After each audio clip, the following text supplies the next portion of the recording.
bem-vinda, professora Adriane Fauci, chegando para fazer questões da sua banca FCC aqui, do tópico Direitos e Deveres Individuais e Coletivos. Estou falando, sim, do artigo 5º da Constituição Federal. Vamos ver como a sua banca costuma cobrar esse conteúdo. Vamos lá.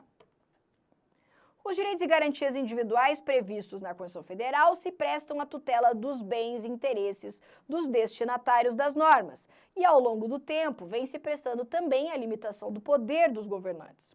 O direito de propriedade garantido na forma do artigo 5º da Constituição Federal. Então, ele quer que você marque aqui a alternativa correta a respeito do direito de propriedade. A. É absoluto, cabendo ao seu titular a defesa de seu patrimônio, sendo coibida qualquer utilização pelo poder público ou por outros proprietários. Meu amor, falou absoluto e tá na disciplina de direito constitucional, você já regala um olho desse tamanho, não é?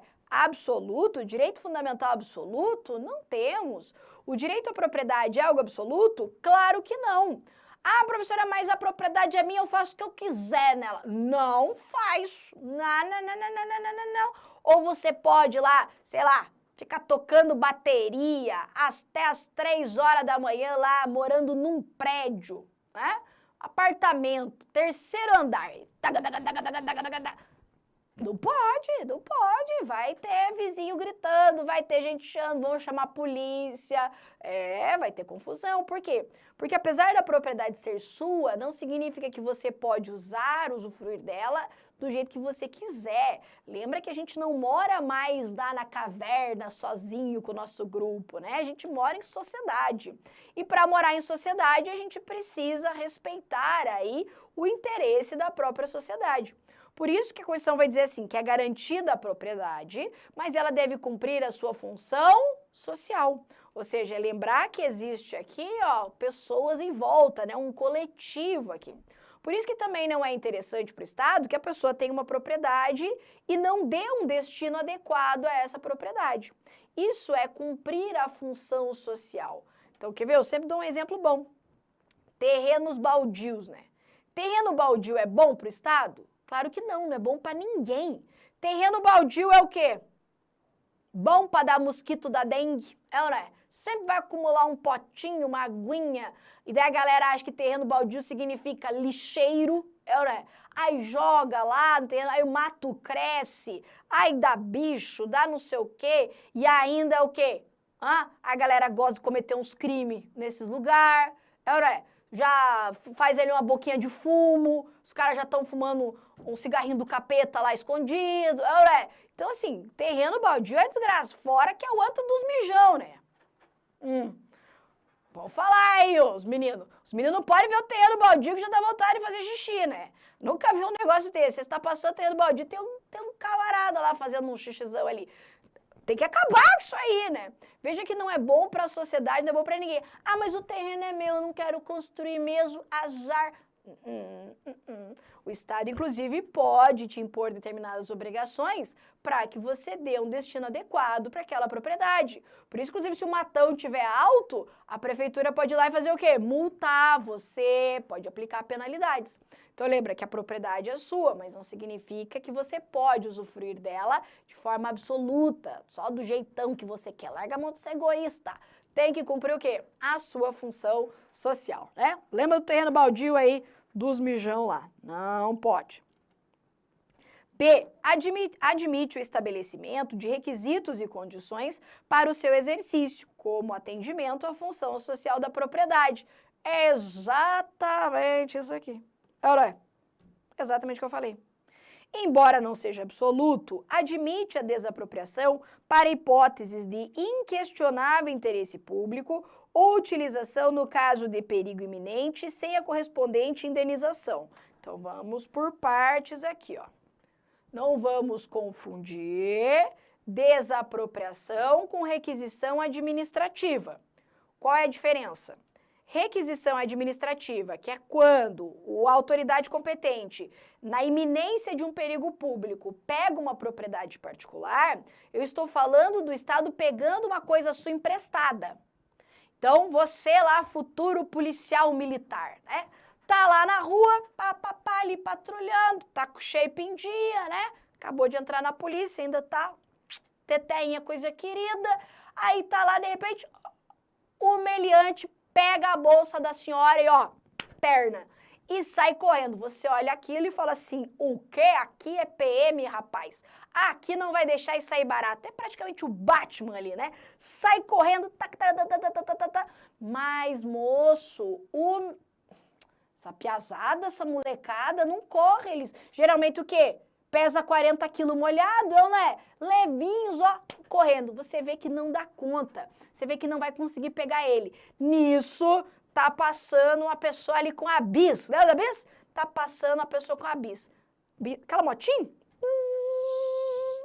Aí você fala assim, requisição administrativa em nome do Estado, me dê sua propriedade. Essa pessoa, ela é obrigada a entregar a propriedade. Ela não pode falar assim, eu não. Não, tem que entregar. Por quê? Porque na iminência de um perigo público, o Estado, a autoridade, pode requisitar o uso de uma propriedade particular. Pega emprestado. Aí a pessoa, sim, autoridade, por gentileza, pode usar, né? E daí a polícia pega ali, a autoridade sai correndo. Claro que não vai conseguir pegar ninguém, né? Porque escolheu o instrumento errado, né? Pegar logo uma bis, coitado, né? Mas enfim, tentou, beleza. Veja que esse empréstimo que o Estado pegou emprestado, ele é gratuito, você não vai pagar nada por isso. Só que se a polícia ali, né, o policial na hora de usar, danificou, quebrou, estragou alguma coisa, aí o proprietário vai ter direito a uma indenização. Por isso que a indenização na requisição, ela só é depois, porque pode ser que não haja dano. Você imaginar que o polícia dirigiu lá, bzzz, aí viu que não ia conseguir pegar. Aí falou assim, não vou conseguir pegar. Parou num posto, bateu uma água ali, dá uma sujeiradinha, uma poeirinha, achou também que estava meio suja a tua motinha, passou um ar ali, uma aguinha no negócio, encheu o tanque, mandou dezão sim, chegou a derramar de gasolina, né? Que o tanque da bis, dezão, dá pra encher, um negócio louco, a bis, né? Encheu o tanque, devolveu, muito obrigada, aqui a chave brilhando e tal. Vai ter indenização? Não teve dano. Então, a requisição administrativa, ela não tem dano presumido. Só vai ter dano se, em decorrência do uso aqui, houver um dano que vai ser indenizado depois. Diferentemente da desapropriação. A desapropriação é o Estado tomando a sua propriedade. O Estado dizendo assim, dá isso aqui para mim que agora isso aqui é meu. O Estado vai lá, então, toma a sua propriedade, enquanto um usa apenas a propriedade, o outro toma a propriedade. O Estado fala assim, me dá isso aqui que agora essa propriedade que era privada passa a ser minha, passa a ser pública. É claro que o Estado só pode fazer isso em situações bem específicas. Quando? No caso de utilidade pública, necessidade pública, interesse social. Como é o Estado tomando a sua propriedade, aqui a indenização, como regra, ela tem que ser como? Prévia, justa e em dinheiro. Por isso que aqui a indenização tem que ser antes, porque o Estado já vai pegar a tua propriedade. Então aqui não depende de dano nem nada, porque o dano você já vai estar tendo, porque você já não vai ter mais aquela propriedade. Então, na desapropriação, indenização prévia, justa e em dinheiro, enquanto que na requisição, a indenização, se houver, ela vai ser apenas depois e se houver dano, tá? Veja que aqui, ó, ele está dizendo, admite a desapropriação para hipótese inquestionável interesse público, até aqui ok, ou utilização no caso de perigo iminente. Utilização, no caso de perigo iminente, não é hipótese de desapropriação, e sim requisição, e a gente viu que vai ter sim indenização, tá? Somente admite utilização por terceiros ou pelo poder público mediante prévia indenização em dinheiro.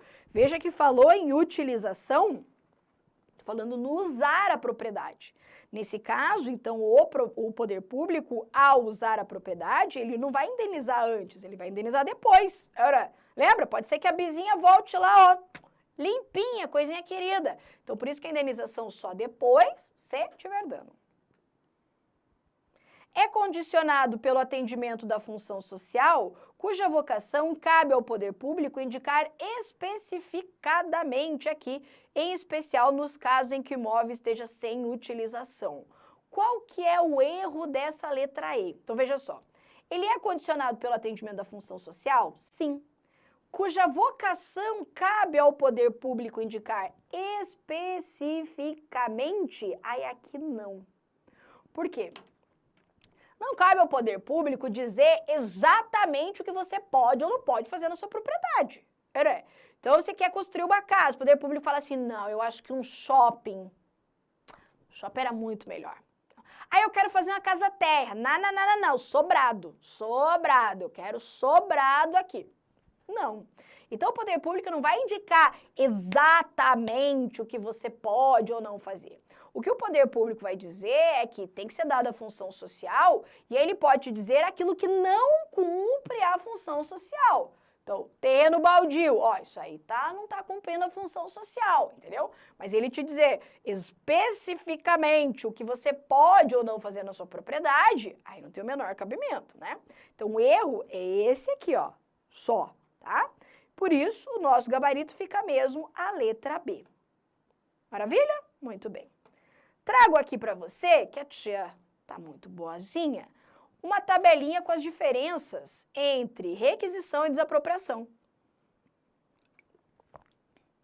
Qual a diferença entre eles aqui, ó? Você entendeu meus exemplos, mas para ficar bem claro. A requisição é o Estado pegando emprestado, é o uso da propriedade, enquanto na desapropriação gera a aquisição da propriedade. Na requisição é algo temporário, pegou emprestado, devolveu, enquanto que na desapropriação perdeu, já era, né? É permanente. Na requisição é autoexecutável, não depende de procedimento. O cara pegou a bolsa da velhinha e tá correndo.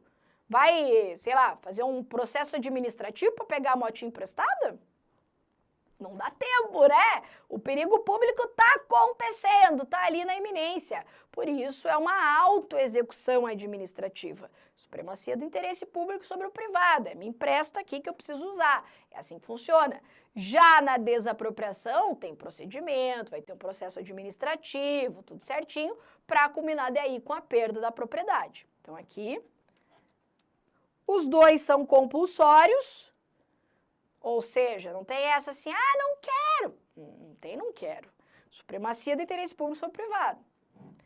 Na requisição, a indenização só posterior e se tiver dano, enquanto que na desapropriação, a indenização vai ser prévia e como regra aqui em dinheiro, né? Posso até colocar prévia, justa, em regra em dinheiro. Beleza? Se quiser bater o print aí nessa tabelinha, seguimos. Segundo a Constituição, bem como o entendimento do Supremo Tribunal Federal sobre os direitos e garantias fundamentais, letra A. É livre a manifestação do pensamento, ainda que exercida sob anonimato, negativo, é livre a manifestação do pensamento, mas a Constituição veda o anonimato, né? Lembra que eu preciso saber quem está se manifestando, para a hipótese a pessoa dar extrapolada, dar exagerada ali, se ela ofender outra pessoa, a pessoa ofendida poder exercer direito de resposta e ainda realizar pedidos de indenização. Lembra? Indenização pelo dano moral, material ou ainda a imagem, tá? Então, é livre a manifestação do pensamento, vedado, proibido o anonimato. É livre a expressão da atividade intelectual, artística, científica e de comunicação, desde que haja prévia licença do poder público. Negativo, né? Então, eu quero abrir uma live lá no meu Instagram. Você está fazendo uma liberdade de expressão aqui. Espera aí que eu vou ter que pedir autorização para a prefeitura aqui. Não tem isso. Então, é livre a expressão da atividade intelectual, artística, científica e de comunicação. Não depende de licença, ou seja, não depende de uma autorização do poder público. Inclusive, esse poder público também não pode censurar. Então, lembra que censura não pode de qualquer natureza, tá? É inconstitucional fixar cotas em universidades para alunos que sejam egressos de escolas públicas, por ofensa ao princípio da igualdade. Errado, né? O Supremo Tribunal Federal já reconheceu a constitucionalidade das chamadas cotas sociais aqui também, para ingressos aqui, então, de jovens aí de escolas públicas. D. As associações só poderão ser compulsoriamente dissolvidas ou ter suas atividades suspensas por decisão judicial, exigindo-se em ambos os casos o trânsito em julgado. Aqui, errado. Qual que é o erro? Lembra que as associações, vou ter que colocar aqui, ó, uma vez criadas, e elas não dependem de autorização para ser criadas, elas só podem ser dissolvidas ou ter suas atividades suspensas por uma decisão judicial. Ou seja, só um juiz pode determinar que uma associação acabe ou que ela tenha suas atividades suspensas, tá? Então, não pode uma decisão administrativa, não pode, sei lá, baixar um fiscal lá e fechar a associação e falar assim, agora acabou a associação. Não pode. Depende da decisão de um juiz. E daí o juiz, ele pode, então, determinar a suspensão, então pode suspender, ou pode dissolver as atividades da associação. Me ajuda aqui, Teteia. Suspender, você acha que é algo temporário ou definitivo? Chuta com o coração. Suspender o concurso é definitivo? Não, pode ser que ele retome, não é? Então, suspender é algo temporário. Já dissolveu, acabou. Então, suspender é algo temporário, enquanto que dissolver é algo definitivo. Tá. Nos dois casos, eu disse que precisa de decisão judicial. Só que eu só vou precisar de uma decisão judicial definitiva no caso da dissolução, para dissolver. Por isso que, como que a gente fala decisão judicial definitiva no juridiquês? Decisão judicial transitada em julgado. Por isso que para dissolver é que eu preciso do trânsito em julgado. Porque para dissolver, como é algo definitivo, eu preciso de uma decisão judicial definitiva. Por isso que o trânsito em julgado é só para dissolver. Transitada em julgado. Para suspender, eu preciso de decisão judicial, mas ela não precisa estar transitada em julgado. Você entendeu aqui a diferença? Beleza. Então, agora volta lá. Então, erro aqui, ó, em ambos os casos. Precisa só no primeiro caso para dissolver. É ilícita a prisão civil do depositário infiel, qualquer que seja a modalidade do depósito. Exatamente isso aqui, ó. Literalidade da súmula vinculante 25. Lembra aqui, ó, quais são as hipóteses de prisão civil? Aliás, dá para prender as pessoas por dívidas de natureza civil? Claro que não é a regra, né? A gente prende as pessoas por crimes. Então, cometeu um crime, ai que coisa feia, não pode viver em sociedade, a gente prende. Essa que é a regra. A gente prende pessoas pelo desvalor social da sua conduta. Então, a gente olha para uma conduta e fala assim, isso é inadmissível, essa pessoa não pode ficar em sociedade. Criminaliza isso para a gente poder prender essa pessoa. Então, a gente, em regra, prende pessoas por crimes. Por isso que a Constituição Federal vai dizer assim, ó, que como regra a gente não prende as pessoas por dívida civil. Imagine lá, esqueceu de pagar um boleto nas Casas Bahia, de repente chega lá a polícia para te prender.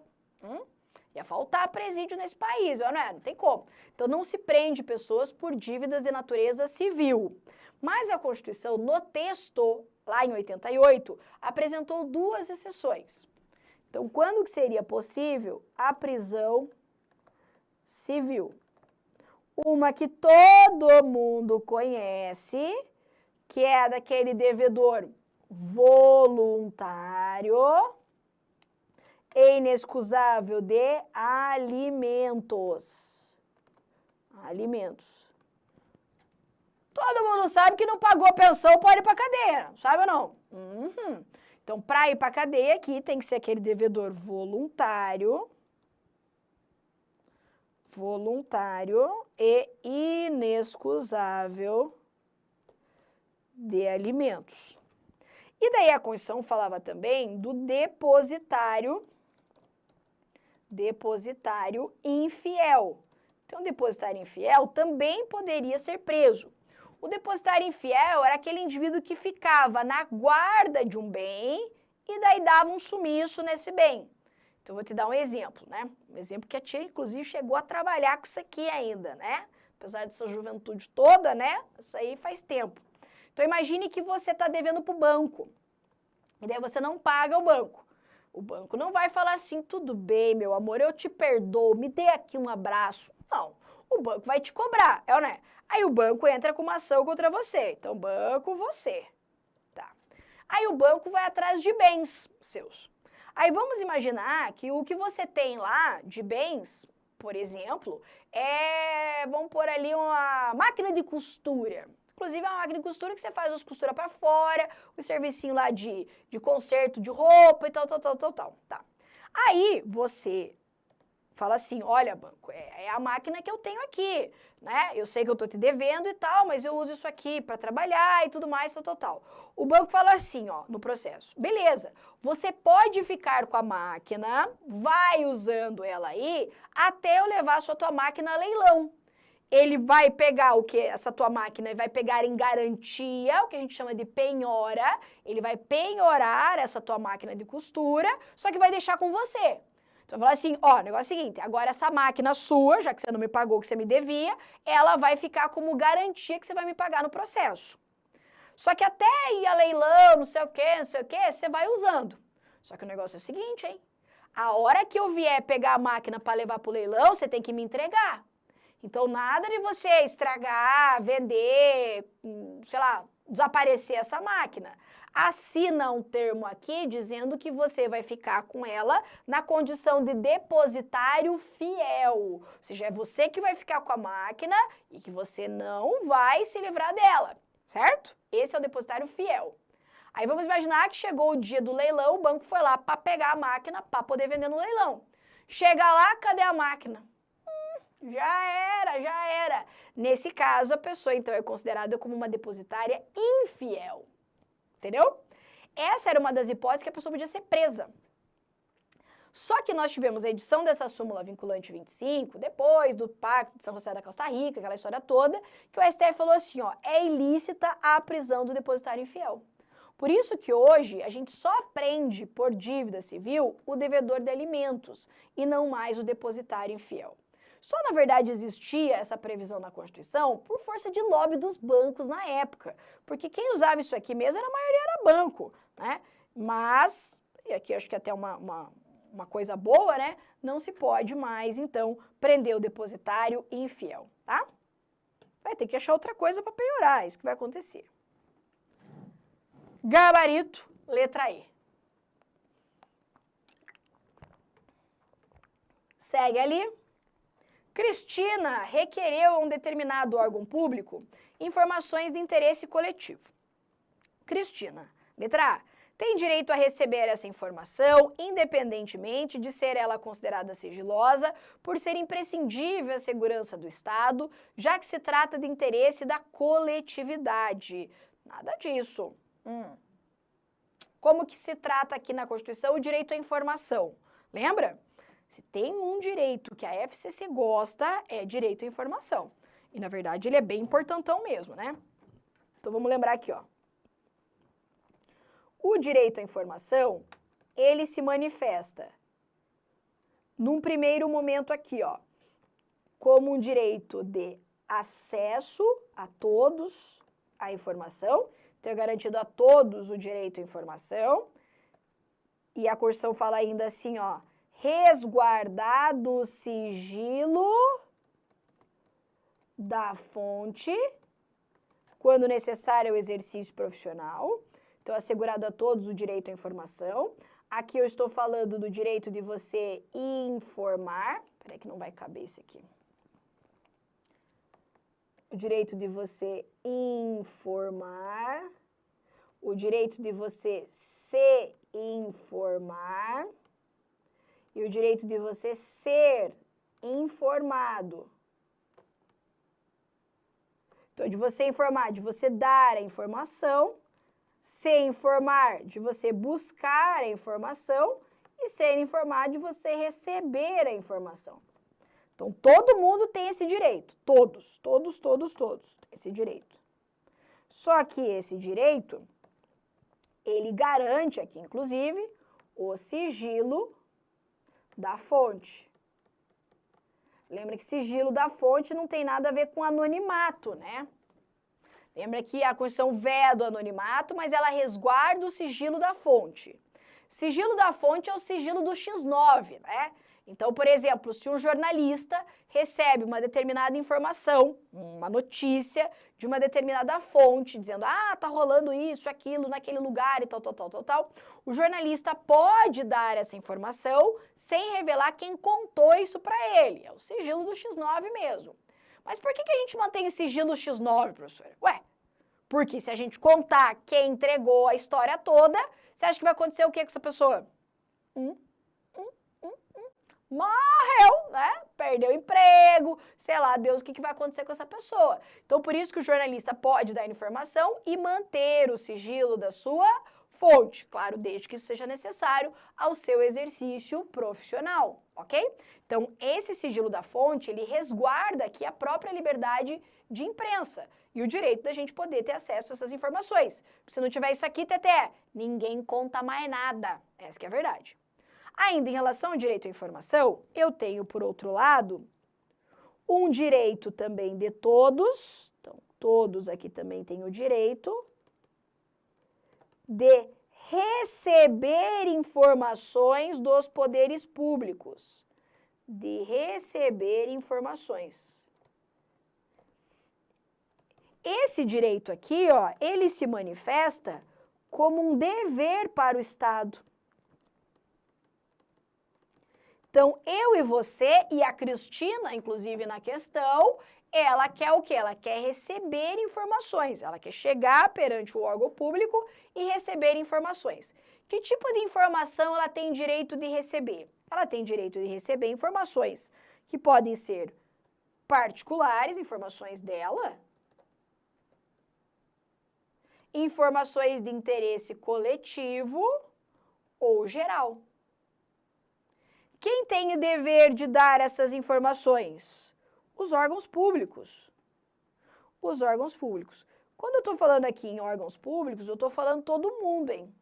Estou falando todo mundo da administração direta, indireta, vale para a sociedade de economia mista, empresa pública. Então, tem direito de receber informações que são de interesse particular, mas também de interesse coletivo ou geral. Agora, será que todas as informações ela vai ter o direito de saber? Aí não. Isso porque algumas informações podem ser mantidas em sigilo. Quais informações podem ser mantidas em sigilo? Aquelas que sejam indispensáveis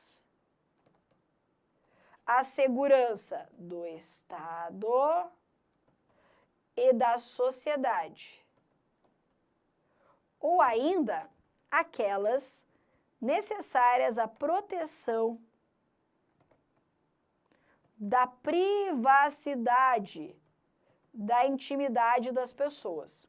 Então, vamos imaginar que a Cristina é a maior fofoqueira e ela vai lá na Receita Federal e ela quer saber informações minhas, tipo minha declaração de imposto de renda. Ela vai ter acesso a essas informações? Não. Por quê? Porque elas são da minha privacidade, da minha intimidade. Então, apesar de não estar expresso na Constituição, pode colocar que isso aqui costuma cair. Bom, feito isso, agora vai estar fácil da gente responder a história da Cristina aqui, ó. Quer ver? Então, primeiro ali, ó, tem direito a receber essa informação? Porque a Cristina quer uma informação de interesse coletivo.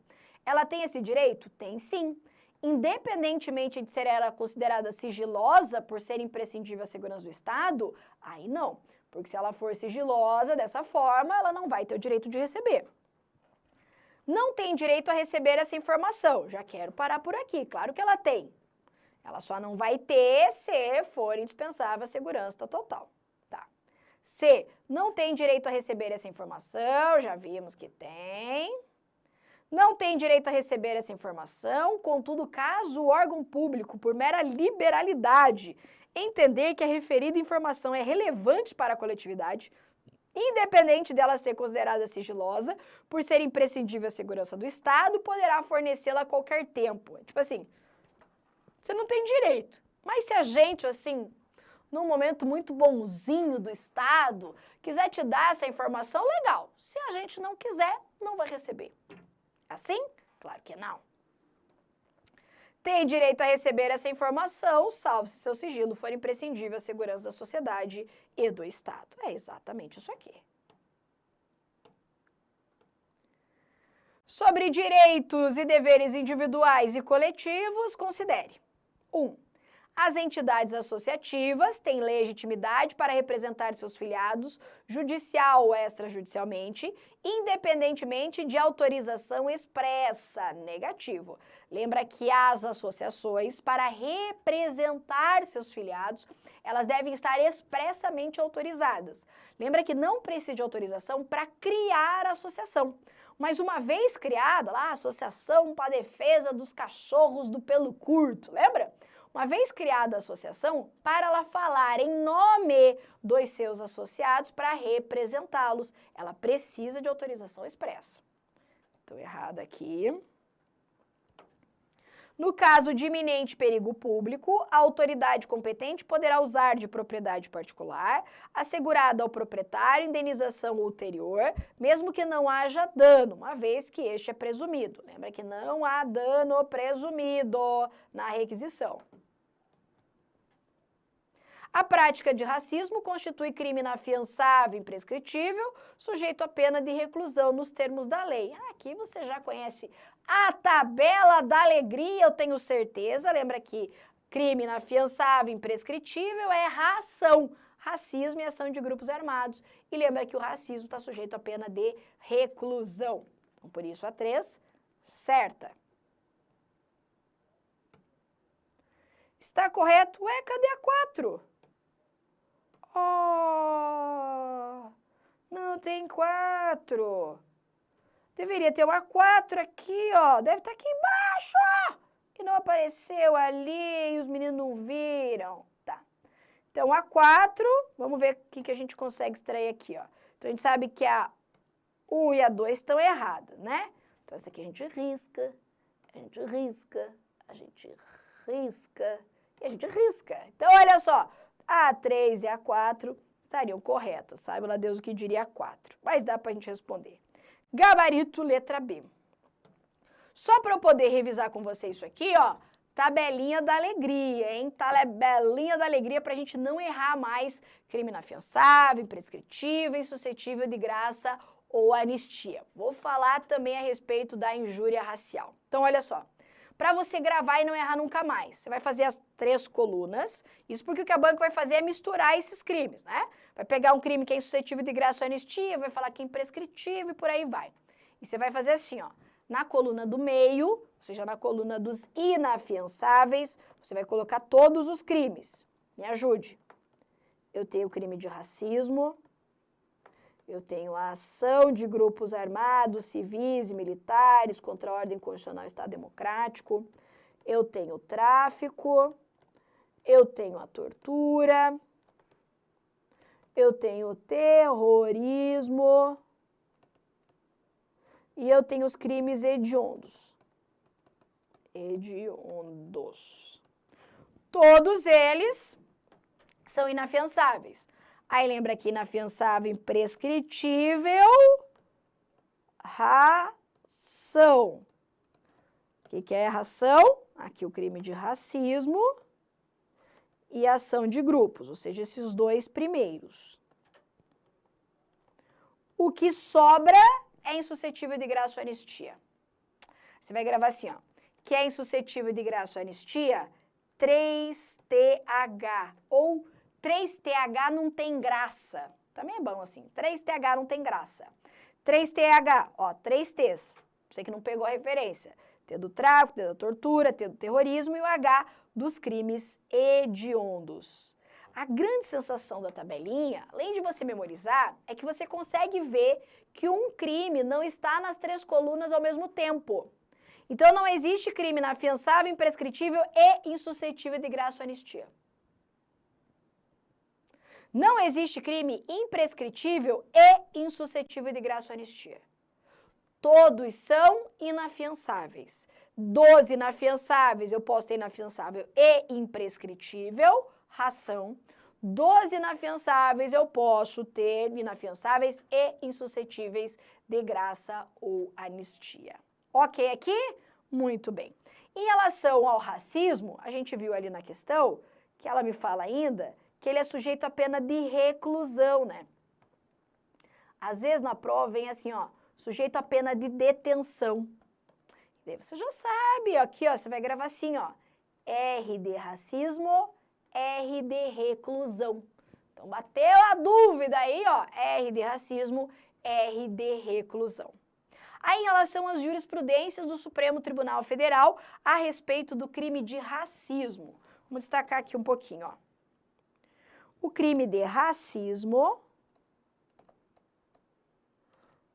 o Supremo Tribunal Federal já entendeu que é desdobramento, ou deve ser entendido como desdobramento do crime de racismo, a prática da homotransfobia. Transfobia. Então, nós não temos, enquanto tipo penal, a criminalização da homofobia e da transfobia. Essa lacuna normativa foi considerada pelo Supremo Tribunal Federal como algo inconstitucional. Então, a STF disse assim, ó, enquanto não vier uma lei penal criminalizando essa prática, a homotransfobia deve ser considerada como um desdobramento do crime de racismo. Tá? Então, entendendo aqui o racismo na sua condição social também, tá? Então, a homotransfobia deve ser considerada como um desdobramento do crime de racismo. E daí nós tivemos a decisão sobre a injúria racial. A injúria racial, ela não é a mesma coisa que o racismo. A lei penal trata aqui esses crimes em tipos penais diferentes. Isso que vai te explicar a diferença, logicamente, que é o professor de Direito Penal. Entretanto, o Supremo Tribunal Federal firmou a jurisprudência de que a injúria racial ela também deve ser considerada como um desdobramento do crime de racismo e, portanto, imprescritível. Olha só aqui, ó. Imprescritível. E aqui nós temos um problema. Qual é o problema? Assim, o Supremo Tribunal Federal falou que a injúria racial seria um desdobramento do crime de racismo. Bom, se é um desdobramento do crime de racismo, é uma espécie de racismo. Se é uma espécie de racismo, está dentro do crime de racismo e deveria ser considerado como inafiançável e imprescritível. Só que na decisão, o STF colocou assim, ó, que a injúria racial seria um desdobramento do crime de racismo, portanto, imprescritível. Ela não falou expressamente sobre o racismo ser inafiançável. E isso é o que tem gerado uma certa divergência na doutrina, uma vez que uns falam assim, bom, se é desdobramento de racismo, também tem que ser inafiançável. Ora, se é imprescritível, deveria ser também considerado como inafiançável. Outros dizem assim, não, a STF falou que é desdobramento, mas destacou apenas a característica da imprescritibilidade, ou seja, não da inafiançabilidade. Para as provas, as bancas não vão entrar nessa polêmica. O que a banca vai falar? Aquilo que o STF decidiu. Então, para a sua prova, você leva que a injúria racial é desdobramento do crime de racismo, portanto, imprescritível. Professor, e se ela falar que é inafiançável? Vai dar treta. Vai dar treta. Por quê? Porque vai ter gente que vai falar assim, de fato ela é inafiançável, porque se é um desdobramento por uma consequência lógica também deveria ser, outros vão falar não, só tem a característica da imprescritibilidade. O que eu levo para a prova? Leva como a STF falou, que é imprescritível, e daí vamos torcer para a banca não fazer uma bizarrice dessa, né, aqui e dar recurso, tá? Então, considera que a injúria racial, vou colocar aqui, injúria racial, não precisava nem estar aqui, né, como desdobramento do racismo e, portanto, imprescritível, ok? Tá valendo também para transfobia, é homotransfobia, tá? Para essas duas práticas aqui. Maravilha? Bate um print aí então da tabelinha da alegria. Foi? Finalizamos então esse bloco. Até a próxima. Tchau, tchau.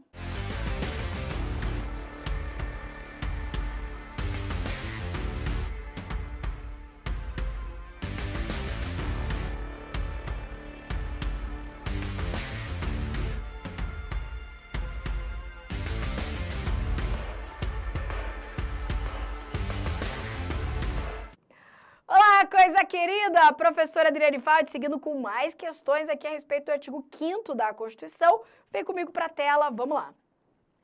Considere as seguintes assertivas a respeito dos direitos e garantias fundamentais. 1. Ninguém será preso, senão em flagrante delito ou por ordem escrita e fundamentada de autoridade judiciária competente, inclusive nos casos de transgressão militar ou crime propriamente militar definidos em lei. Qual que é o erro? Esse inclusive aqui, né? Então vamos relembrar aqui as hipóteses de prisão. Quando dá para prender alguém? Hipóteses de prisão. Bom, a Constituição Federal, ela vai me falar, ela vai dizer assim, ó, dá para prender as pessoas na situação de flagrante delito, então flagrante de um crime, e daí se é flagrante, não precisa, por óbvio, por decisão judicial, aliás, qualquer um do povo pode prender em flagrante. Sabia disso? Então, você vê um crime acontecendo, você pode falar assim, você está preso em flagrante, né?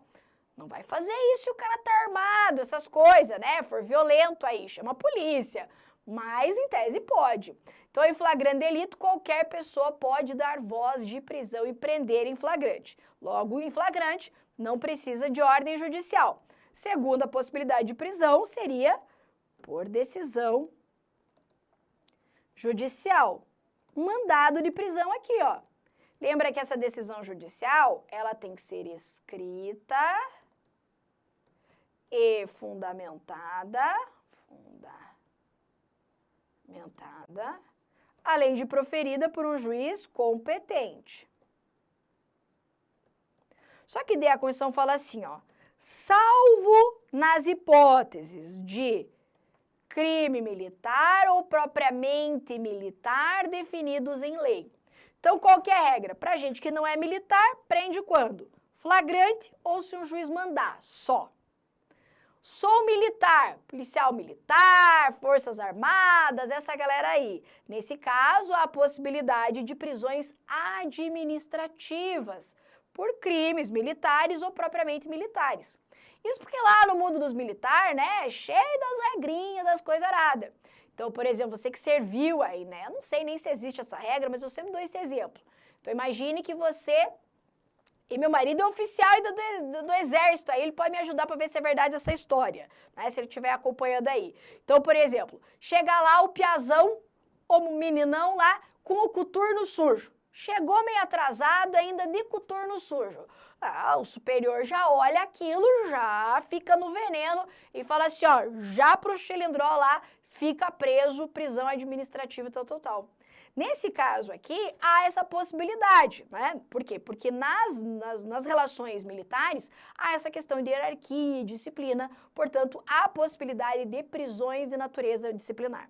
Por isso que a Constituição ressalva aqui as hipóteses de crime militar ou propriamente militar, ou seja, aquelas infrações aqui de natureza administrativa que possam gerar, por exemplo, essas punições disciplinares. Aliás, a própria Constituição ressalva que em face dessas punições nem cabe habeas corpus, porque elas têm a finalidade mesmo de estabelecer hierarquia e disciplina, tá? Então, qual que é a ressalva aqui, ó?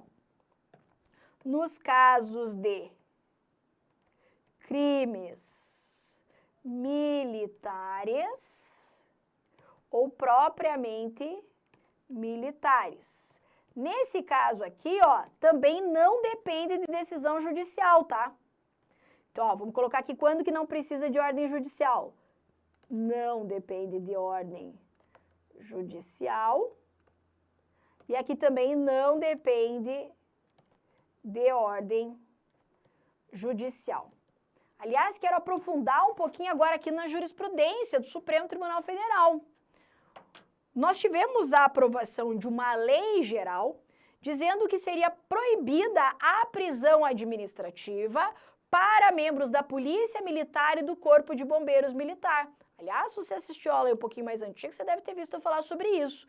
Então, existe uma lei que reconhecia a impossibilidade de prisões administrativas para o pessoal da Polícia Militar e do Corpo de Bombeiros Militar. Logo, a prisão administrativa permanecia para o pessoal das Forças Armadas. Entretanto, o STF entendeu que essa disposição da lei é inconstitucional. Logo, é possível, sim, a prisão administrativa, ou seja, independentemente de ordem judicial, para aqueles crimes militares ou propriamente militares, ou seja, as prisões administrativas, tanto para membros das Forças Armadas quanto para os militares dos estados, Polícia Militar e Corpo de Bombeiros Militar, tá? Beleza aqui? Muito bem. Então, volta aqui. Então, ele fala que ninguém será preso, tal, inclusive nos casos de transgressão, salvo nos casos de transgressão, porque lá tem a possibilidade de prisões administrativas. 2. Conceder-se-á mandado de segurança para proteger direito líquido e certo, amparado por habeas corpus ou habeas data, quando responsável pela ilegalidade ou abuso de poder for a autoridade pública. É aqui, ó. Quando não amparado por habeas corpus ou habeas data. Lembra que o mandado de segurança é aquele remédio constitucional de natureza residual. Então, quando que cabe mandado de segurança? Quando não couber habeas corpus ou quando não couber habeas data. Ah, é violação de direito líquido e certo à liberdade de locomoção, não é mandado de segurança. Vai ser quem? O habeas corpus. Violação de direito líquido e certo de acesso, conhecimento e informações da própria pessoa. Não é mandado de segurança, é habeas data. Ah, não cabe nem habeas corpus, não cabe habeas data. Opa, aí sim eu tenho cabimento do mandado de segurança, ok? Então, em caráter aqui residual.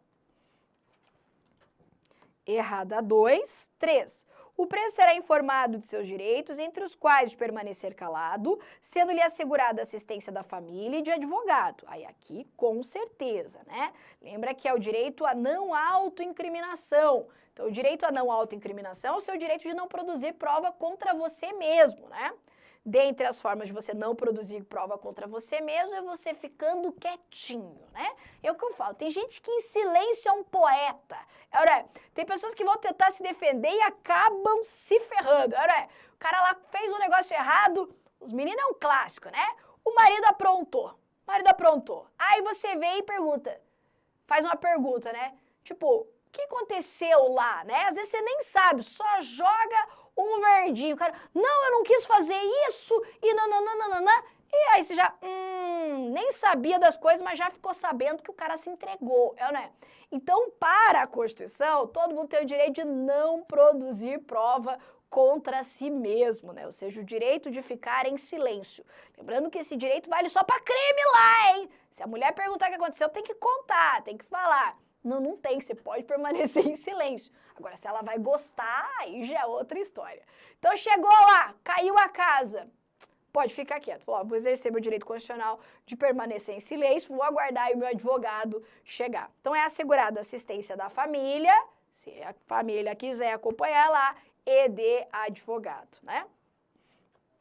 É assegurada nos termos da lei a prestação de assistência religiosa nas entidades civis e militares de internação coletiva.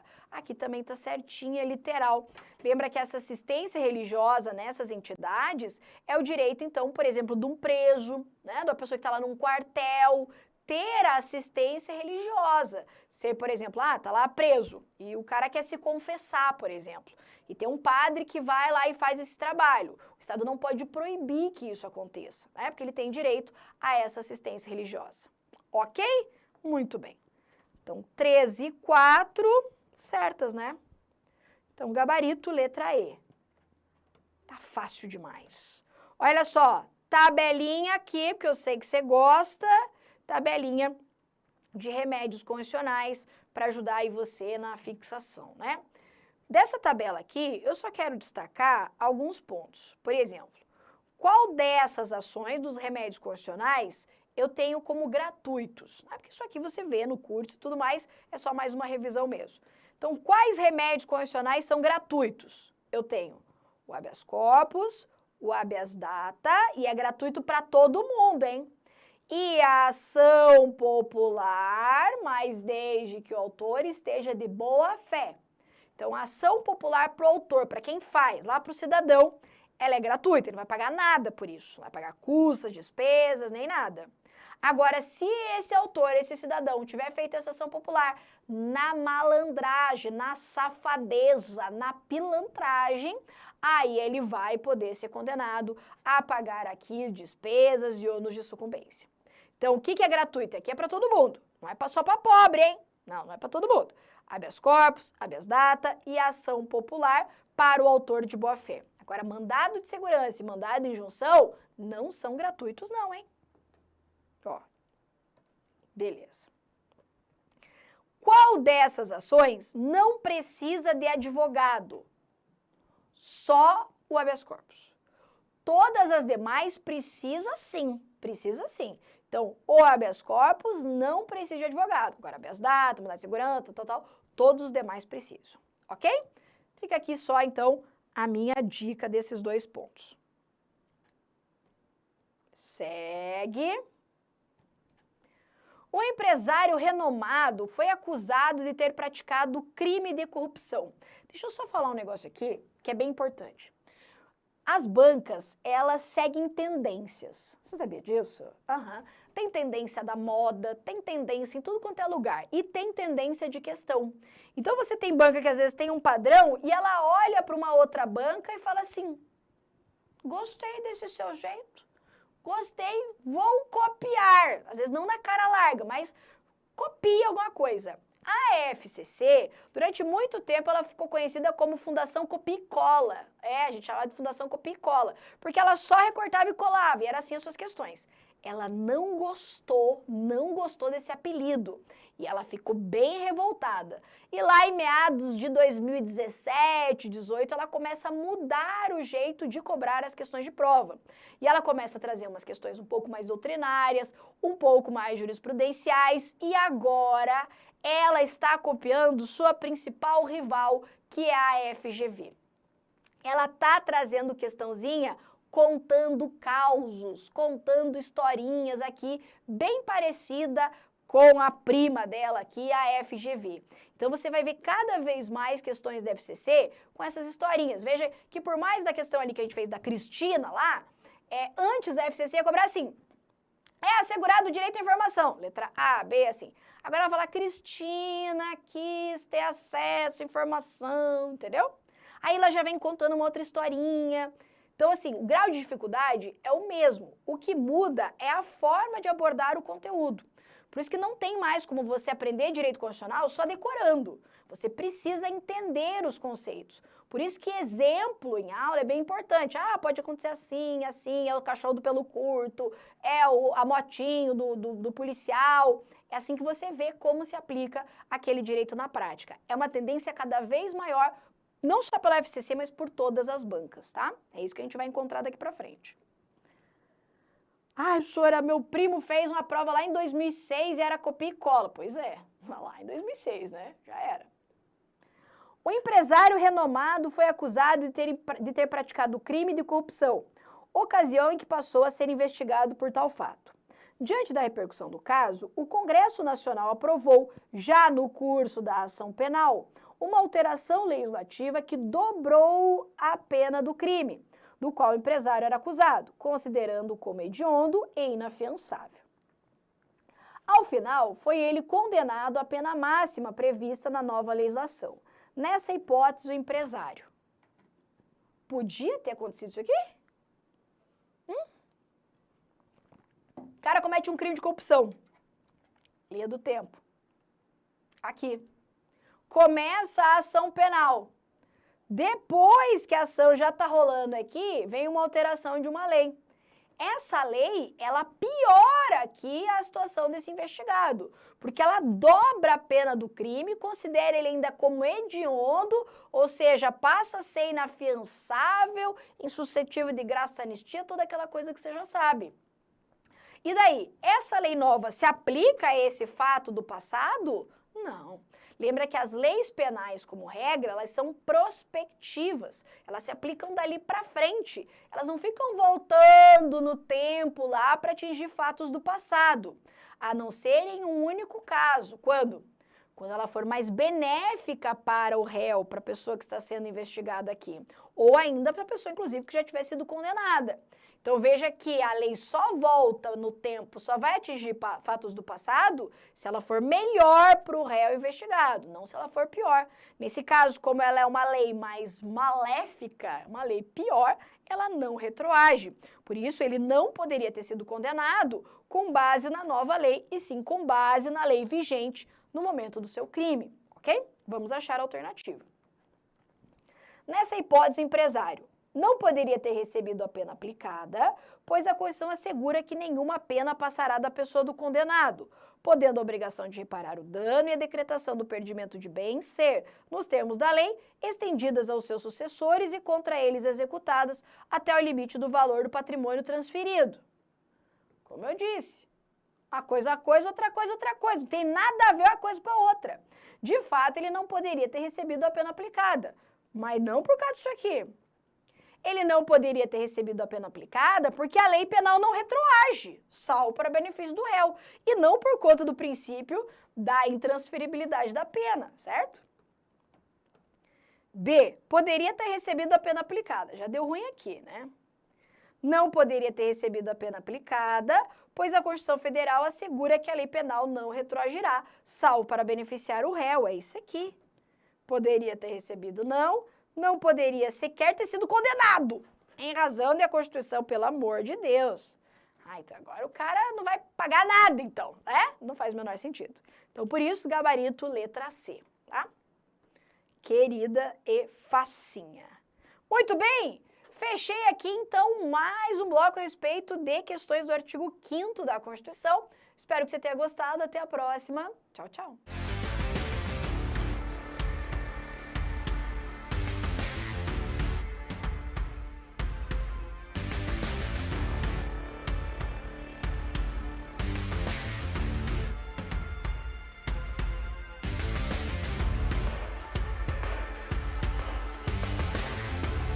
Olá, coisa querida! Professora Adriane Falti chegando para trabalhar questões de um tópico importante aqui da sua prova, que são os militares dos estados, artigo 42 da Constituição Federal.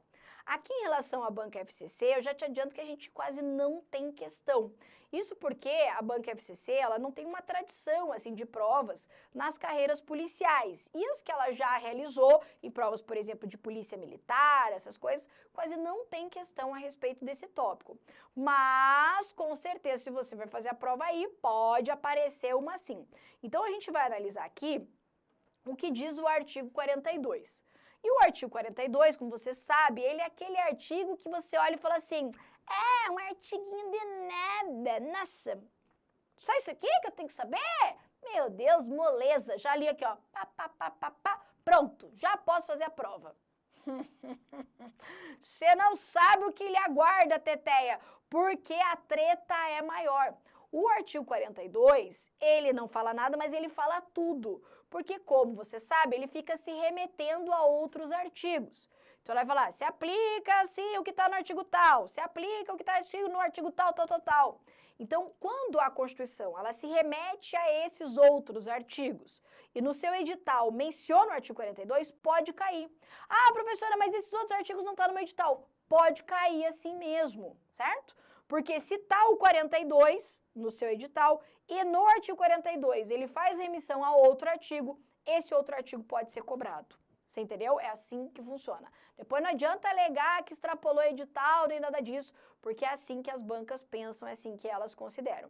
Então, toda vez que a gente for estudar o artigo 42, a gente tem que estudar junto o artigo 142, tá? E é isso que a gente vai analisar agora. Quais são as disposições aqui da Constituição, lá do artigo 142, se aplicam aqui aos militares dos estados. Vem dar uma lidinha no artigo 42 comigo, vamos lá. Os membros das polícias militares e corpos de bombeiros militares, instituições organizadas com base na hierarquia e disciplina, são militares dos estados, do Distrito Federal e dos territórios. Então, nós sabemos que existe lá o mundo dos militares. Militares da União, pessoal das Forças Armadas, Marinha, Exército, Aeronáutica. Militares dos estados, aqui do Distrito Federal e Territórios, eu estou falando da Polícia Militar e do Corpo de Bombeiros Militar. Esses dois mundos de militares aqui são organizados, são estruturados com base na hierarquia e na disciplina. Na tua prova vai dizer que hierarquia e disciplina se aplica apenas aos militares das Forças Armadas e não aos militares dos estados. Erradíssimo. Você vai ver como é que a cobra fuma lá. É hierarquia e disciplina também, tá? Parágrafo 1º. Aplicam-se aos militares dos estados, do Distrito Federal e dos territórios, além do que vier a ser fixado em lei, as disposições do artigo 14, parágrafo 8º. Esse artigo vai falar sobre os militares e cargo eletivo. Vou explicar. Artigo 40, parágrafo 9º, fala sobre regras de aposentadoria. Artigo 142, parágrafo 2º e parágrafo 3º, vai falar das disposições gerais a respeito dos militares, como as vedações constitucionais, estrutura aqui, regras que se aplicam também aos militares dos estados. Cuidado com esse detalhe aqui, ó. Cabendo a lei estadual, ou seja, lei do ente aqui específico, dispor sobre as matérias do artigo 142, parágrafo 3º. Esse parágrafo 3º, inciso 10 aqui da Constituição, vai falar sobre o ingresso na carreira. Então, vamos lá. Quem vai legislar sobre requisitos de ingresso na carreira para os militares dos estados? O próprio estado.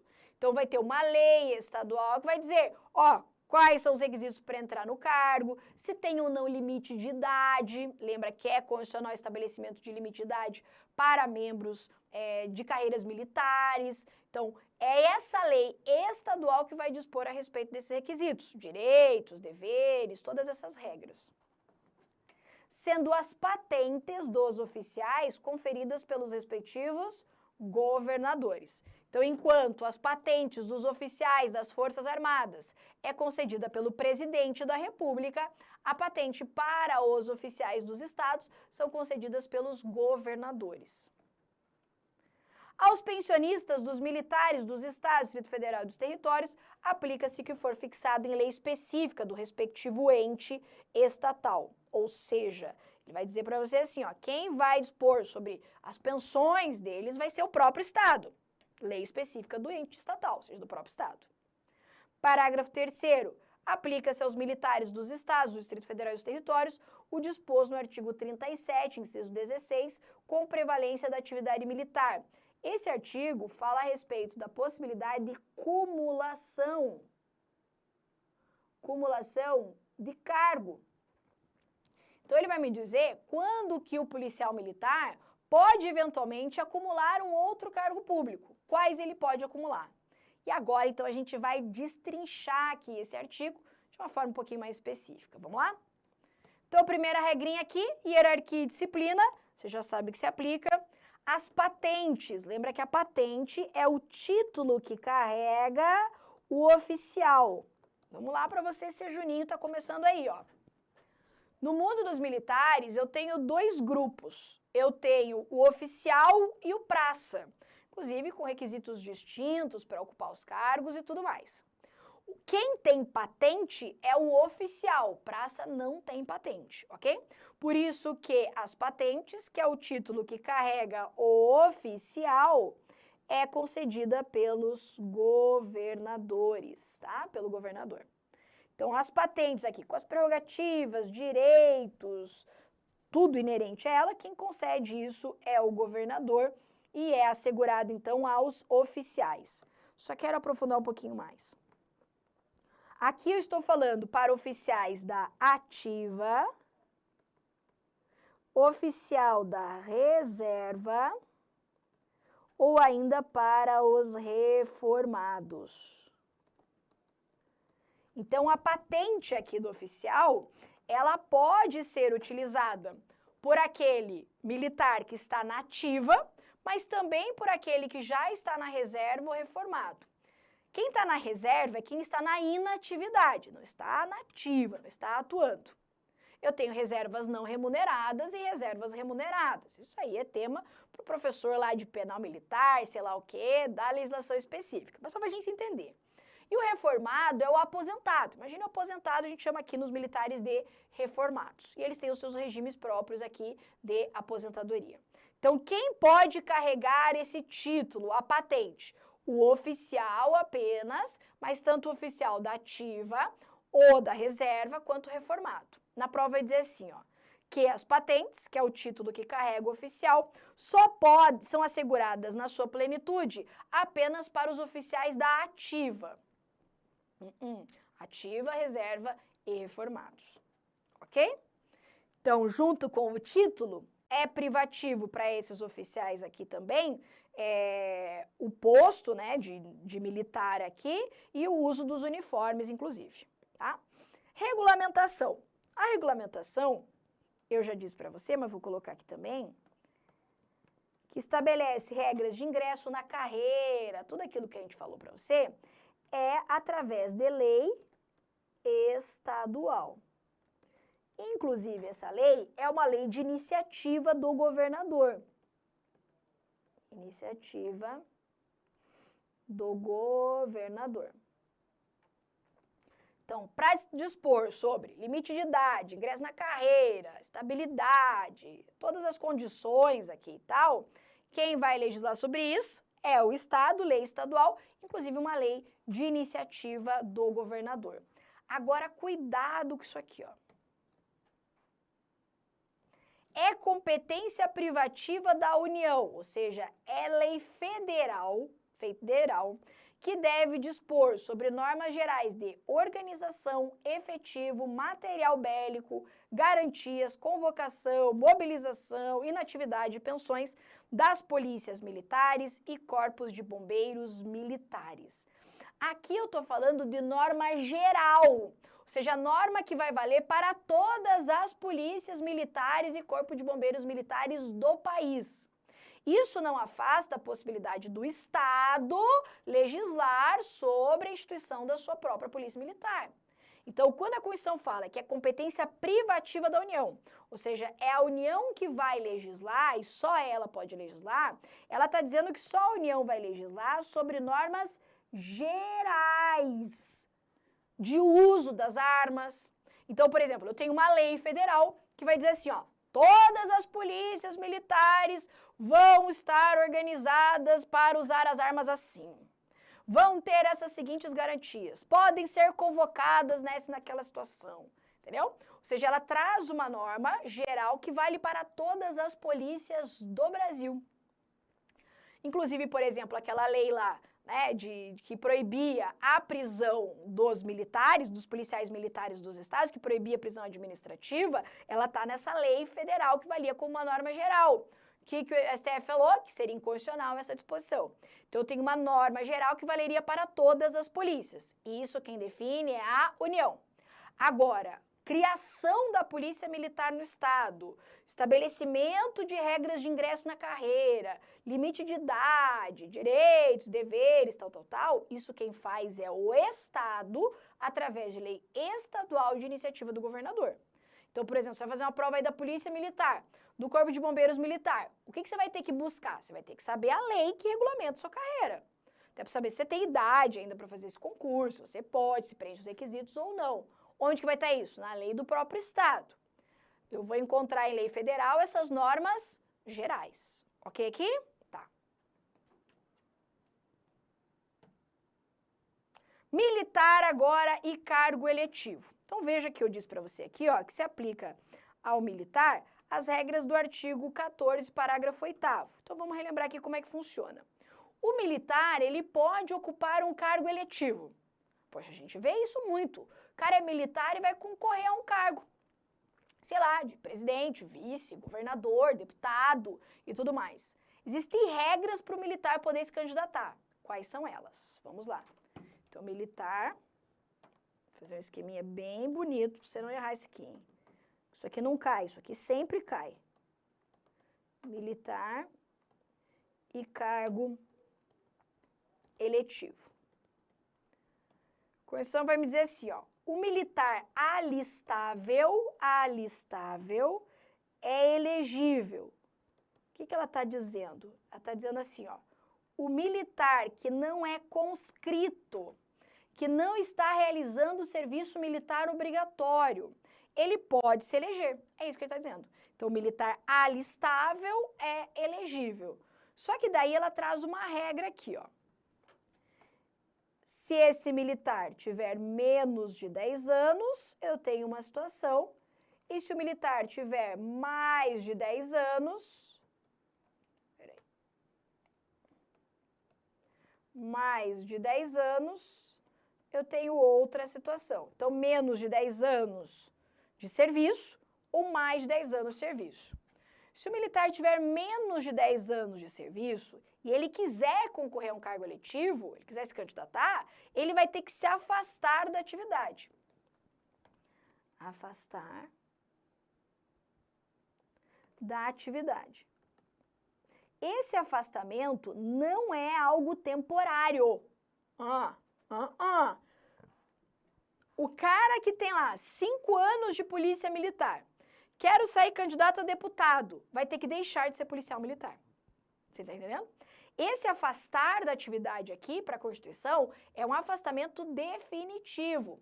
Isso porque a regra aqui é que a estabilidade dos militares ocorra com 10 anos de serviço. Então, por isso, esse afastamento aqui, ó, ele deve ser definitivo. Então, não tem esse negócio assim, o cara tem 5 anos de polícia militar, aí vai lá, se candidata, se elege, cumpre o mandato, daí termina, volta a ser policial militar. Tem menos de 10 anos, deve ser afastado definitivamente da atividade. Agora, se ele tiver mais de 10 anos, aí a história muda. Se ele tiver mais de 10 anos, ele deve ficar agregado pela autoridade superior. Esse agregado, aqui seria um afastamento temporário. Então, esse agregado é assim, ele quer se candidatar? Ele quer se candidatar. Puxa vida, que ideia, hein? Pois é, mas ele quer. Quantos anos ele tem de serviço? Tem 20. Beleza.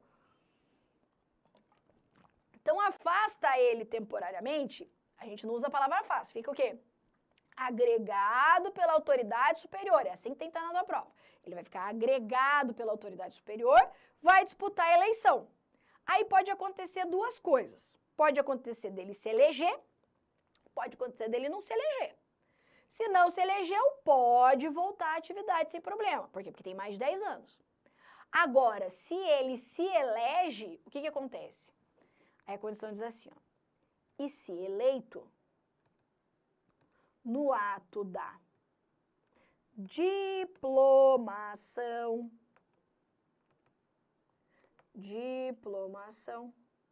ele vai de forma automática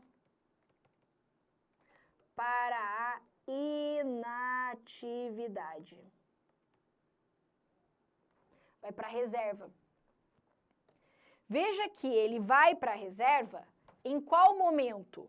Na diplomação. Diplomação é antes da posse. Vamos lembrar lá. Ano de eleição? Eleição em outubro. Eu tenho logo na sequência a proclamação dos eleitos, a gente vai saber quem ganhou.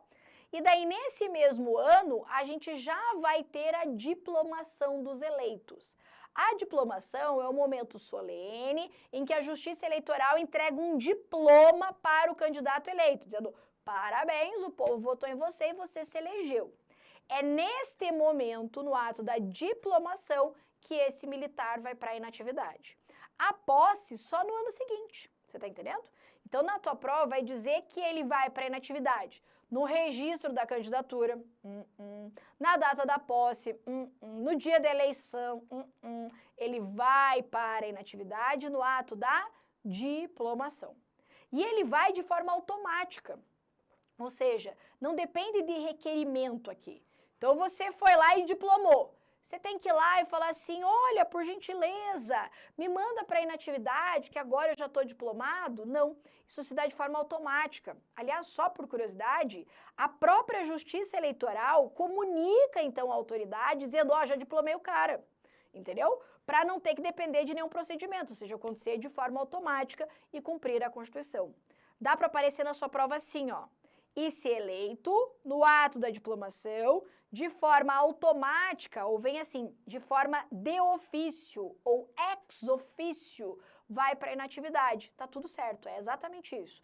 Então, ex ofício ou de ofício significa automaticamente. Ou seja, ninguém precisa pedir, provocar, instaurar processo para que ele seja enviado para a inatividade. Ok? Muito bem. Para quem que vale essa regra? Essa regra vale para todos os militares. Então, não é para o pessoal da segurança pública, hein? É para militares. Militares da União ou militares dos estados. Ou seja, o pessoal das Forças Armadas, Marinha, Exército, Aeronáutica, e para a Polícia Militar e Corpo de Bombeiros Militar. Não vale para a Polícia Civil, não vale para a Polícia Federal, Polícia Rodoviária, Guarda, ninguém. É só para os militares, quem tem o título de militar. E vale, inclusive, para militar oficial e vale também para o militar praça. Ok? Muito bem. Bate o print aí, se você não tem esse esqueminha ainda. Militar e cargo público. Então, a gente falou em militar e cargo eletivo, ou seja, quando que o militar pode concorrer a cargos eletivos e o que ele tem que fazer para isso. Agora, a gente vai relembrar aqui como que faz para o militar poder ocupar um cargo público. Aqui eu estou na disposição da Constituição. Aqui, cadê aqui, ó. Então, já falei do 14, parágrafo 8º, e agora eu vou falar do parágrafo 3º aqui, tá? Então, quais são as disposições que se aplicam ao militar para que ele possa ocupar um cargo público? Funciona assim, ó. Militar e cargo público civil, né? Público civil. Bom, se o militar ele tomar posse em um cargo, emprego público civil permanente,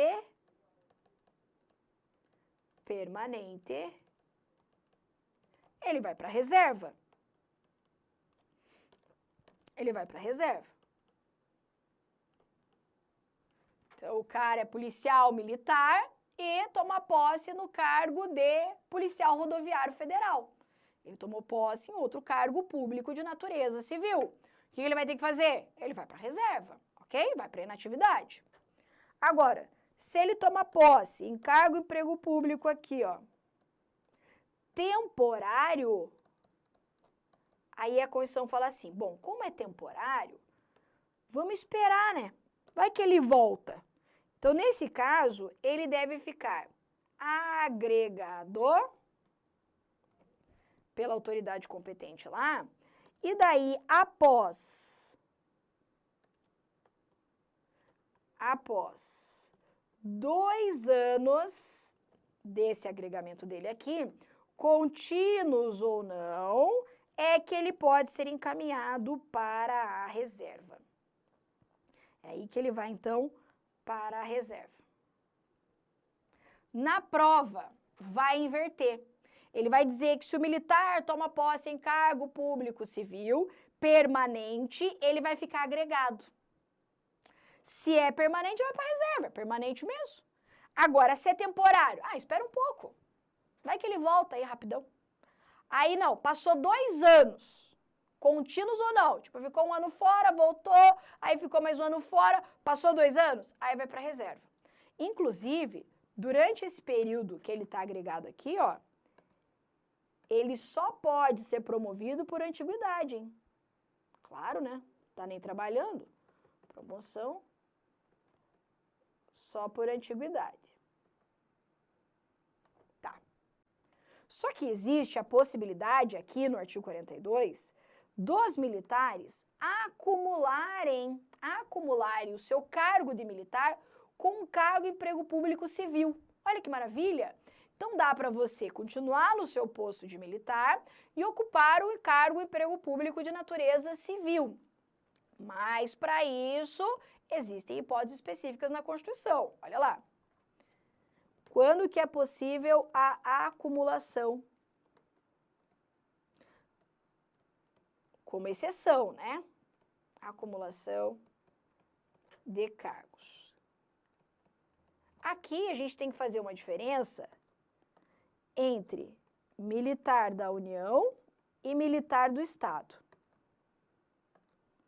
O militar da União, ele tem uma regra e para os militares dos estados são outras. Estados, estou falando da PM, você já está ligado.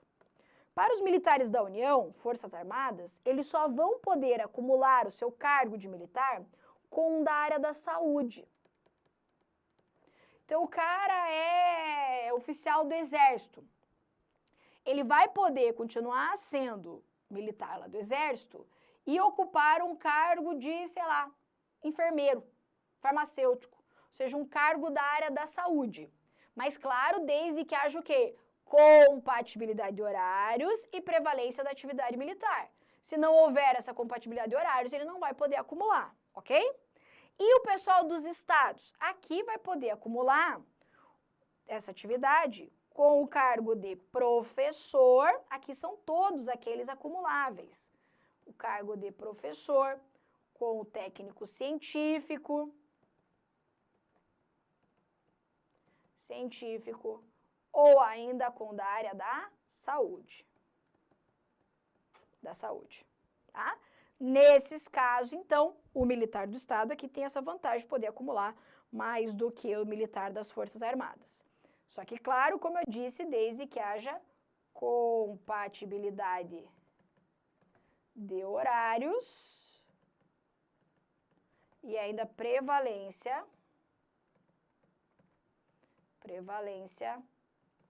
da atividade militar. Ok? Muito bem, bem importante isso aqui. Já bate um print também se você ainda não viu isso aí. Tá. Outra regrinha aplicável aqui aos militares dos estados, que está lá no artigo 142, são as vedações constitucionais. Teté, isso aqui não cai. Isso aqui despenca em prova, bem importantão. Então, olha só, algumas coisas são proibidas para os militares. Por que será, né? Por conta da sua natureza militar, das funções que exercem. O que são vedados? Então, eu tenho aqui, ó, vedações. Vedações são proibições, tá? Então, o militar não pode, nenhum deles, se sindicalizar. Vamos lá, Teté. O militar, ele não pode se organizar em sindicatos. Então, você nunca vai ver, ó, Sindicato dos Policiais Militares da Bahia. Não tem. O máximo que você pode ter é Associação dos Policiais Militares da Bahia. Associação pode, mas associação não é sindicato, certo? Então, associação pode, sindicato não. Então, sindicato não pode. Lembra que quem pode se sindicalizar são os servidores públicos civis. Então, vamos lá. Posso ter sindicato dos policiais civis? Posso. Sindicato dos policiais militares? Não. Sindicato da Polícia Rodoviária Federal? Sim. Da Polícia Federal? Sim. Da Polícia Penal? Sim. Do Corpo de Bombeiros Militar? Não. Ok? Então, os militares não podem se sindicalizar. Mas cuidado lá com o detalhe que pode se associar. O que mais? Sim! Ai, tava com uma vontade de espirrar uns segundos ali, agora foi. Que alegria. Os militares não podem fazer greve. Aliás, nunca puderam. Nunca nessa história dessa vida. Então, desde que mundo é mundo, militar não pode fazer greve. Então, não tem greve das Forças Armadas, da Polícia Militar, Corpo de Bombeiros Militares, não podem. Por expressa vedação na Constituição Federal. Lembra que essa vedação da greve se estende aos servidores públicos civis da área da segurança. Então, veja, a proibição da sindicalização não se estende para os demais servidores da segurança pública. Agora, a proibição da greve se estende sim. Então, eles não podem fazer greve e lembra que se aplica aos demais da segurança pública. Então, segurança pública. Lembra lá então da Polícia Civil. Pode ter sindicato da Polícia Civil? Pode. Pode ter greve na Polícia Civil? Não. Certo? Então, servidores públicos civis podem se sindicalizar e, como regra, podem fazer greve. Regra por quê? Porque os servidores públicos civis da área da segurança pública não podem fazer greve, tá? O que mais que eu tenho de vedação aqui, ó? Não podem, aqui, não podem realizar habeas corpus em face daquelas punições disciplinares. Teteia. Não vamos confundir as coisas. Você tá lá e descumpriu uma regra interna administrativa, cuja pena é a prisão administrativa. Não cabe habeas corpus em face dessa punição. Agora, você na tua vida lá particular, não tá lá na atividade militar, comete um crime lá, sei lá, ilegítima defesa, sei lá, e é preso. Aí você pode fazer um habeas corpus em decorrência dessa prisão? Claro que sim. Veja que não cabe habeas corpus em face daquelas prisões de natureza administrativa, aquela prisão enquanto punição disciplinar, ok? Numa outra realidade, né, num fato aí que não tem nada a ver com uma punição disciplinar, é possível sim habeas corpus. Lembrando que mesmo no caso de punição disciplinar, o STF tem uma exceção. Então vamos lembrar. Quando que seria possível a realização de habeas corpus, mesmo em se tratando de uma punição disciplinar? Quando for para discutir a legalidade da prisão. Vamos lembrar aqui? Vamos pensar. O Piazão chegou com o coturno sujo. Lembra do coturno sujo? Chegou lá com o coturno sujo, tudo descoisado. O chefe dele falou assim, haha, tá pra mim agora. E manda prender ele por uma regra disciplinar lá e tal. Vamos imaginar que essa regra disciplinar diga que uma prisão como essa deve ser de 48 horas no máximo, certo? Então, para ele aprender aí a limpar bem o coturno dele, 48 horas de cadeia, tá? E daí o Piazão lá fica 48 horas, mas o superior hierárquico fala assim, não vou soltar não. Eu já não gosto desse moleque mesmo. Eu já não gosto dele, acho ele bem metidinho, bem chatinho. Vou deixar ele preso mais um tanto aí pra ele aprender a virar gente. Oh. E daí esse piá fica preso aí tipo uns 3 meses, mais ou menos. Veja que nesse caso, a prisão que era para ser meramente disciplinar se tornou numa prisão ilegal. Veja que aqui, nesse caso, nessas condições, seria cabível habeas corpus, mas não para discutir os motivos da prisão, se estava ou não ali com o coturno sujo, isso pouco importa. O que seria possível habeas corpus para discutir a legalidade da prisão, para dizer assim, olha, tudo bem, é uma prisão disciplinar, mas espera lá, né? Era para ser 48 horas, os caras estão aplicando a pena aqui de 3 meses, né? E não há nem possibilidade de eu sair, aí não, certo? Então, não cabe habeas corpus em face daquelas punições disciplinares no âmbito dos militares, salvo se for para discutir a legalidade. Nunca o motivo, o mérito que levou ali à prisão, tá?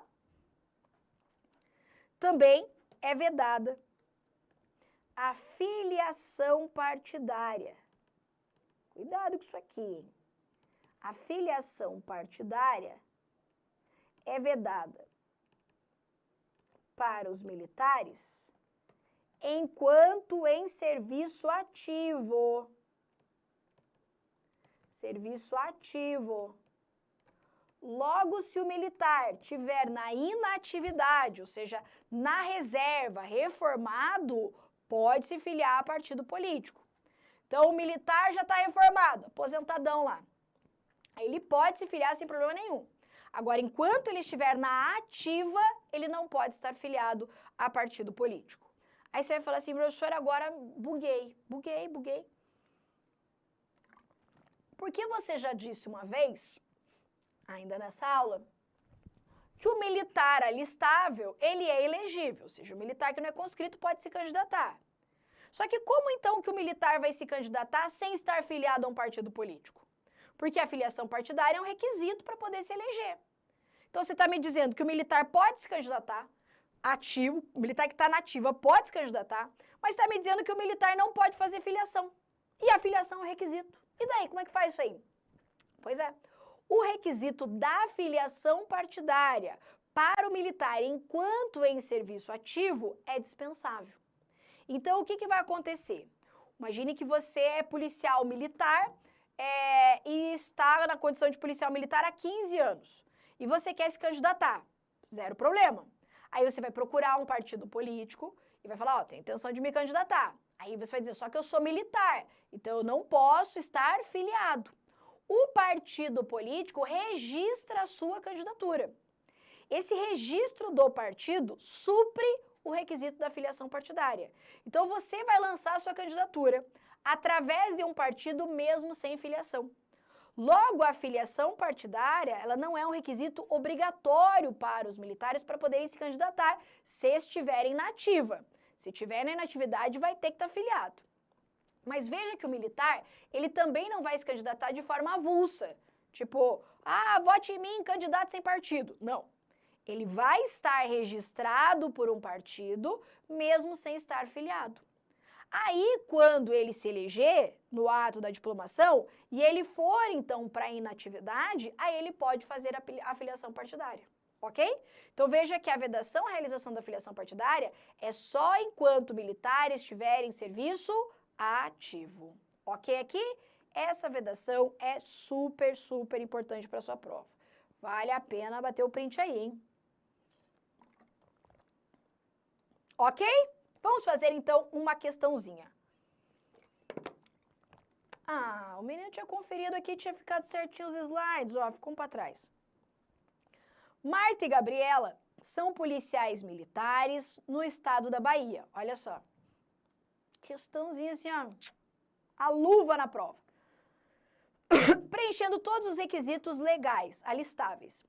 Preenchendo todos os requisitos legais, alistáveis, pretendem se candidatar respectivamente aos cargos de deputado estadual e governadora. Nesse caso, considerando que Marta possui 9 anos de serviço na Polícia Militar da Bahia e Gabriela 4 anos de serviço também na Polícia Militar da Bahia, de acordo com a Constituição Federal Brasileira, para concorrer nas referidas eleições, o que elas vão ter que fazer? Veja que tanto a Marta quanto a Gabriela têm quanto tempo de serviço? Menos de 10 anos, não é isso? Então, se elas têm menos de 10 anos, o que elas vão ter que fazer? Sair fora. Vão ter que se afastar da atividade. Então, Marta e Gabriela deverão afastar-se de suas atividades como policial militar. É isso aqui. Marta e Gabriela passarão automaticamente para a inatividade, independentemente do resultado das eleições. Errado. Primeiro que elas só iriam para a inatividade se tivessem mais de 10 anos, e mesmo que elas tivessem mais de 10 anos, não é independente do resultado das eleições. Elas só iriam para a inatividade se tivessem mais de 10 anos, se elas fossem eleitas, né? Se não fosse eleita, não vai para a inatividade. Agora, se fosse eleita, iria, e se tivesse mais de 10 anos, tá? Aí vem lá, apenas Marta deve se afastar, apenas Gabriela, aquela história toda. Então, o que você tem que saber? Que o militar alistável, o militar que não é conscrito, pode se candidatar. Menos de 10 anos, tem que se afastar. Mais de 10 anos, daí fica agregado, se eleito no ato da diplomação, vai de forma automática para a inatividade. Por isso, nosso gabarito ficou mesmo aqui, a letra A. E encerrei aqui essa parte de militares dos estados. Infelizmente, não há questões mesmo a respeito da banca FCC sobre esse tópico. Espero que você tenha gostado. Até a próxima. Tchau, tchau.